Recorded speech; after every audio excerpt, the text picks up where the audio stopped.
Le magazine The Economist décrit Gaza comme un tas d'ordures humains.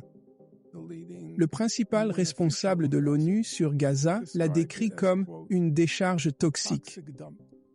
Pour le peuple israélien, les Gazaouis sont de la vermine. Ce sont des ordures. Ce sont des déchets humains. Vous êtes ceux qui ont insisté, totalement d'accord, insisté pour que nous ayons tous un point de vue sur le 7 octobre. Puis, quand nous avons regardé et percé ce voile, nous nous sommes dit « Oh mon Dieu, comment ai-je pu être pro-Israël ?» Et maintenant, vous voulez qu'on se taise. Il y a un problème ici. Une classe milliardaire de suprémacistes juifs utilise désormais l'argent comme arme de chantage pour faire taire non seulement la critique des Juifs, mais aussi celle d'un génocide en cours.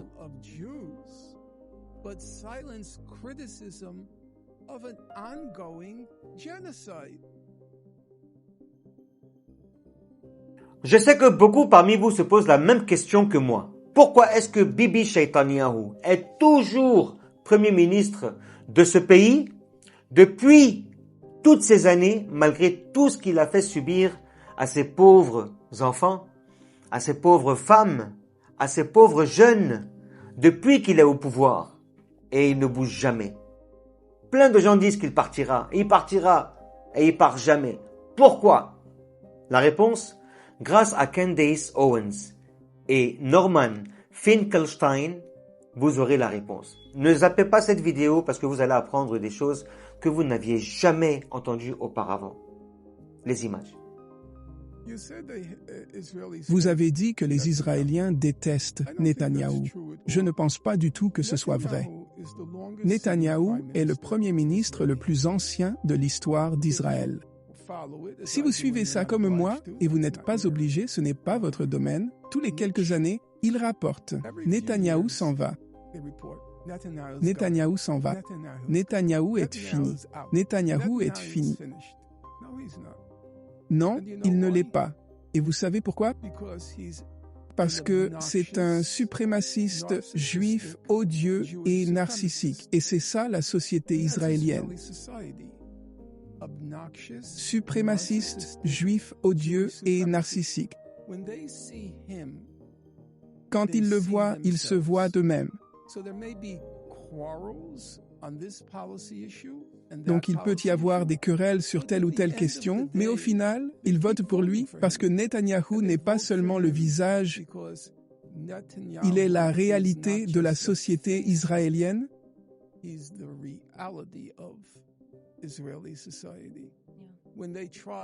Quand ils essaient si fort, ceux qui critiquent Israël, des gens comme Bernie Sanders, qui n'a pas été mal ces dernières années, il a ses limites, mais il a été correct. Il essaie toujours de cibler Netanyahou au laser. C'est faux. Le problème n'est pas Netanyahou. Le problème, c'est toute la société israélienne. Si vous regardez les sondages, la moitié des Juifs israéliens pensent qu'Israël devrait commettre un génocide à Gaza. Waouh, c'est ce que montrent les sondages. Environ 70 à 75% disent dans les sondages qu'il n'y a pas d'innocents à Gaza. Aucun innocent. Et ce ne sont que des enfants. Ouais, pas d'innocents à Gaza. La moitié de la population est juive. L'ancien Israélien, ou l'actuel chef de l'opposition israélienne, a dit que Tsahal, les forces de défense israéliennes, tuent des enfants comme passe-temps. Comme passe-temps. Ouais, j'ai vu des vidéos de... genre la fierté qu'ils ont quand ils tuent un enfant. Les militaires du Tsahal ôtent la vie des enfants comme passe-temps. Et on nous parle d'une armée la plus morale. Qu'en pensez-vous de ce que vous venez d'entendre? Qu'en pensez-vous? Cette vidéo-là ne mérite-t-elle pas d'être partagée à des millions, voire des milliards de vues, pour que les gens comprennent un peu ce qui se passe dans dans cette vie, dans ce monde, à quelques kilomètres de nous. Et on a tous ces pays arabes complices. Vous imaginez un peu la gravité? Je trouve pas les mots. Comme passe-temps. Mon Dieu. Et c'est vraiment glauque. Mais aussi, je dirais qu'on peut voir un conditionnement psychologique, genre leur point de vue sur les Palestiniens. On voit bien que c'est nourri depuis qu'ils sont enfants. Je suis carrément tombé sur quelqu'un qui a quitté Israël, et même... Et je ne sais pas, excusez-moi de vous interrompre ici, je ne sais pas si vous pensez comme moi que toutes ces personnes qui ont fait les plus grands livres d'histoire ne sont-ils pas impliqués? Ne sont-ils pas complices de ce qui se passe aujourd'hui, étant donné que les écoles, ce sont les gauchistes qui les gèrent? Je dis ça, je dis rien. Faites vos recherches. Je vous laisse continuer la vidéo. A récemment déménagé dans le Tennessee. Et je l'ai croisé à un marché fermier et il m'a dit « Je t'adore vraiment et je veux que tu saches qu'on apprend ces trucs depuis qu'on est enfant. Je suis totalement d'accord avec ça. » Donc, il a genre brisé une barrière psychologique pour en arriver là, évidemment, en tant qu'Israélien. Mais t'as raison. Et c'est pourquoi la psychologie est vraiment au cœur du sujet. Quand on parle de fanatisme religieux ou autre, il y a un élément psychologique et c'est pourquoi maintenant, je me suis attiré beaucoup d'ennuis en parlant de l'histoire de Sigmund Freud. Mais si vous voulez vraiment comprendre ce qui se passe avec la psychologie, la propagande, les relations publiques, il en est le père. Et remonter à ses racines, c'est très effrayant. C'était des gens vraiment très sombres qui essayaient de dissimuler leurs propres crimes, et c'est la réalité. Sans m'égarer, mais vous avez raison, et j'aimerais entendre votre point de vue sur comment les tentacules de cette suprématie juive se sont manifestés, et vous êtes en fait, je suis sûr que vous ne vous considéreriez pas comme une victime, mais ce qui vous est arrivé dans votre vie, les circonstances de votre parcours universitaire, reflètent en fait le suprémaciste juif. Ce sont les perspectives que vous devez avoir si vous voulez être accueilli dans ces espaces que nous contrôlons. Comment cela s'est-il produit? Eh bien, je voudrais faire les points suivants. Premièrement, la présentation juive depuis le 7 octobre, je parle de la présentation juive américaine au sens large, n'a en fait pas été mauvaise.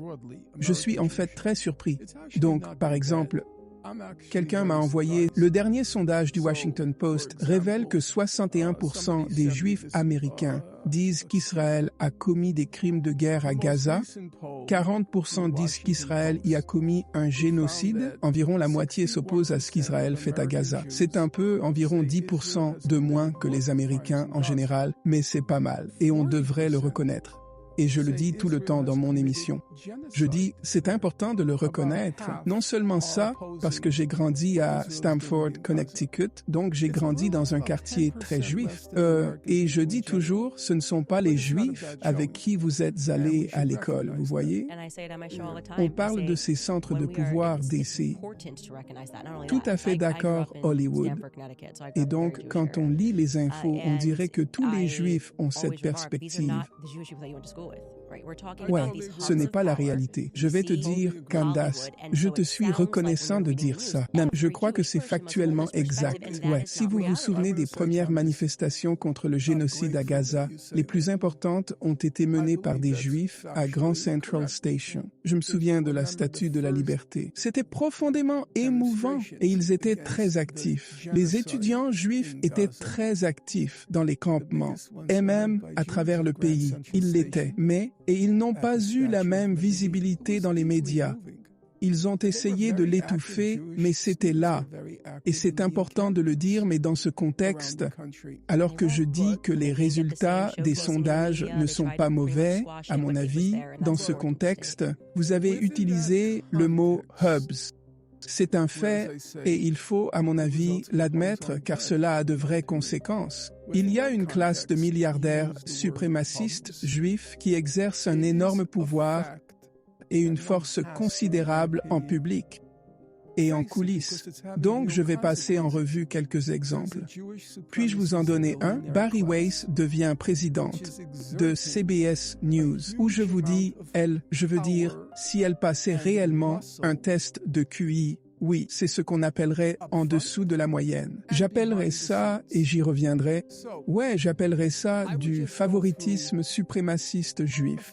Exact. C'est bien au-delà du favoritisme. C'est dingue. Elle n'a aucune compétence. Elle ne sait même pas tenir une conversation. Tu n'as même pas envie de l'écouter. Elle manque tellement de matière grise qu'elle n'a pas pu passer le test pour être dans The View. Comment elle n'a pas honte de se pointer au boulot tous les jours en sachant que probablement la majorité, tout le monde le sait, la majorité des gens qui sont épais, probablement tout le monde est plus intelligent qu'elle. Ils ont bossé plus dur qu'elle. Ils seraient meilleurs à ce poste.